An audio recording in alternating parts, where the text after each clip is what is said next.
Hola, me llamo Paula Martínez y voy a hablaros del periodo preoperatorio. El objetivo es conocer al paciente, que llega a quirófano en las mejores condiciones e informarle de lo que se le va a hacer. Obtendremos información del motivo y del tipo de intervención del paciente, para así trazar el mejor plan anestésico. Los componentes básicos de la entrevista son la historia clínica, la exploración física y la solicitud de pruebas complementarias personalizadas. Por último, firmaremos el consentimiento informado. Debemos investigar los antecedentes personales, ver la edad, si tiene alergias, comorbilidades, los antecedentes quirúrgicos y los anestésicos. Estar alerta a qué medicación toma y cuál es su indicación por los posibles efectos secundarios o interacciones. Hay que indagar qué tipo de anestesia recibió y si tuvo algún problema con la misma, como puede ser una vía aérea difícil o náuseas perioperatorias. Ver si en la familia hay patologías genéticas, como una hipertermia maligna o el déficit de colinesterasas, que pueden cambiar nuestra actuación en quirófano. O si tiene síntomas de sangrado espontáneo, como hematomas, sangrado en las encías al lavarse los dientes, ya que esto nos podría poner en sobreaviso sobre un trastorno de la coagulación. Las alergias a fármacos durante el acto anestésico son de 1 por 10.000. Debemos averiguar qué tipo de reacción tuvo, los síntomas y si fue necesario tratamiento. Muchas veces no son reacciones anafilácticas, pero debemos estar alerta ante síntomas como hipotensión, taquicardia, broncoespasmos o erupciones cutáneas. Las alergias que más frecuentemente se dan son antibióticos, antiinflamatorios, relajantes musculares y al látex. La única medida eficaz sería evitar el contacto con el agente desencadenante, pero en pacientes con antecedentes de histaminoliberación durante la anestesia se deben seguir unas medidas preventivas, como administrar los medicamentos de forma lenta, diluidos y no mezclados con otros, usar los menos histaminoliberadores, dar antihistamínicos o dar ansiolíticos, ya que los estados de ansiedad son un factor favorecedor de la liberación de histamina. Los corticoides se reservan para una vez que se haya instaurado la alergia. La exploración física es muy importante, sobre todo en la vía aérea, ya que es la principal causa de morbimortalidad de la causa anestésica. Hay determinadas enfermedades que nos pueden dificultar la intubación, como la artritis reumatoide o la espondilitis anquilosante, por la imposibilidad de flexión de la cabeza. La acromegalia, que lleva consigo una dificultad de la ventilación, los tumores de la vía aérea superior, traumatismos faciales o tener un cuello corto y gordo. Hay varios test predictivos de intubación difícil. El Malampati valora el tamaño de la lengua con respecto a la faringe. El paciente debe estar sentado. Se le pide que abra la boca y saque la lengua todo lo que pueda. Tenemos 4 grados. El primero, que vemos el paladar blando, la úvula, los pilares amigdalinos y la pared posterior de la faringe. En el grado 2 no vemos los pilares amigdalinos. En el 3 vemos paladar blando y la úvula. Y en el 4, paladar blando invisible. Los grados 3 y 4 son los considerados intubación difícil. El ángulo de Bellhaus-Doré explora el grado de extensión de la articulación atlanto-occipital. Su valor mínimo es de 35 grados en extensión. La distancia tiromentoniana se mide con la cabeza del paciente en hiperextensión, desde el borde del superior del cartílago tiroides hasta la barbilla. Determina la facilidad de alinear los ejes laringio y faringio. El grado 2 podría ser una intubación difícil y el 3 una muy difícil. Debemos valorar el grado de apertura bucal. Si la abre menos de 3 centímetros, podría indicar una dificultad para la intubación.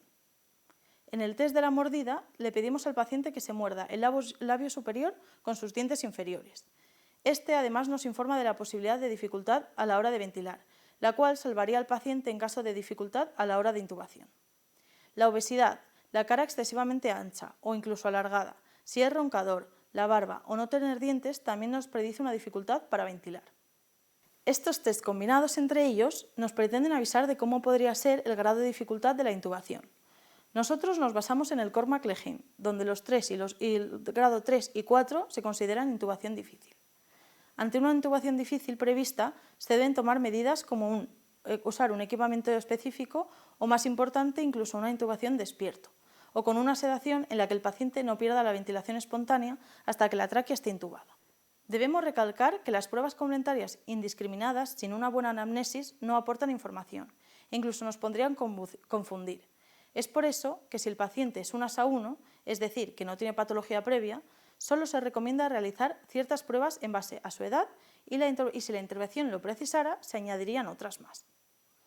Como se estaba adelantando, Para valorar el riesgo quirúrgico usamos la clasificación ASA, que se divide en 5 categorías, donde evaluamos el riesgo preoperatorio del paciente exclusivamente en base a su estado físico.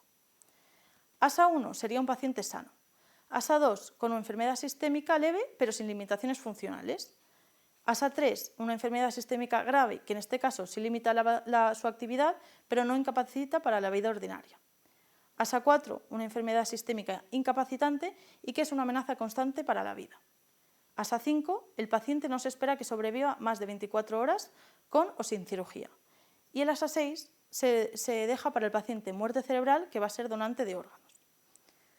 El riesgo perioperatorio también se ve afectado por la edad del paciente. Los menores de 1 año, los exprematuros y los pacientes de edad avanzada tienen mayor riesgo.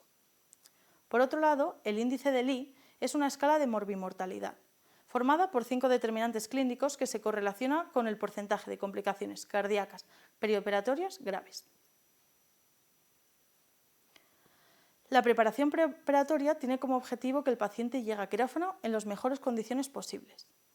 Hay que tener en cuenta que los pacientes geriátricos suelen estar polimedicados. Su riesgo de trastornos cognitivos tras la cirugía es alto y tienen mayor riesgo de complicaciones cardiovasculares, respiratorias y de tromboembolismo pulmonar. La hipertensión es una patología muy prevalente. En caso de que esté bien controlada, no aumenta el riesgo si no hay patología añadida. Pero si no lo está, nos encontraremos en un quirófano un paciente hemodinámicamente inestable, con más riesgo de crisis hipertensivas o de hipotensión. Es por eso que lo ideal es que el paciente esté estable con una presión arterial diastólica menor de 100 y continuar con su medicación antihipertensiva antes y después de la intervención. En diabéticos hay que evitar las oscilaciones de la glucemia, manteniéndose en torno a 110 y 180. Un mal control de esta aumenta el riesgo de infección de la herida quirúrgica y de problemas a la hora de cicatrización. Además, pueden ser pacientes con comorbilidades añadidas, como una insuficiencia renal, afectación del sistema cardiovascular, tener más riesgo de ictus e incluso una posible vía aérea difícil al tener la articulación mandibular mucho más rígida. También debemos estabilizar a los pacientes con patología respiratoria e incluso administrar medicación previa, como la codeína en un paciente con tos crónica, que se le va a realizar una anestesia locorregional. Es importante señalar que los broncodilatadores deben aplicarse la mañana de la intervención para así prevenir el aumento del rebote del tono bronquial y entonces evitar una broncoconstricción ante los estímulos. El paciente fumador debería dejarlo al menos una semana antes. Si el paciente se encuentra con fiebre, se deberá demorar la intervención. Ante una insuficiencia renal en un programa de diálisis, se debe dializar el día previo. Y además hay que asegurarse de que el estómago esté vacío en el momento de la anestesia, respetando los tiempos estipulados de ayuno para evitar el vómito y así evitar la posible broncoaspiración y sus consecuencias.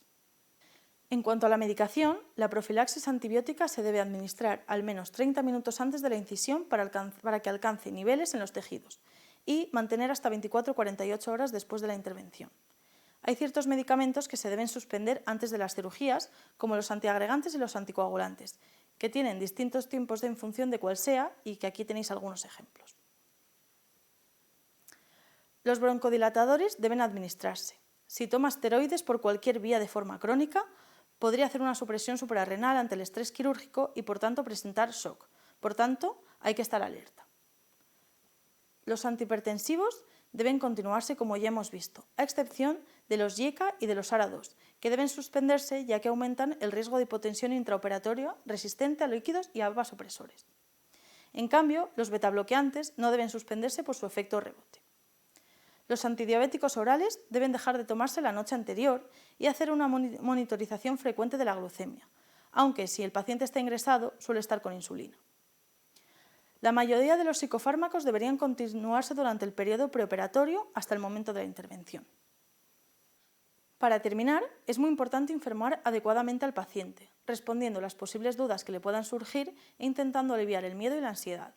Se le explica el plan anestésico y las alternativas existentes, los posibles efectos secundarios más frecuentes y las complicaciones que puedan surgir. Todo esto se entrega además de forma escrita mediante el consentimiento informado que deberemos firmar tanto el anestesista como el paciente.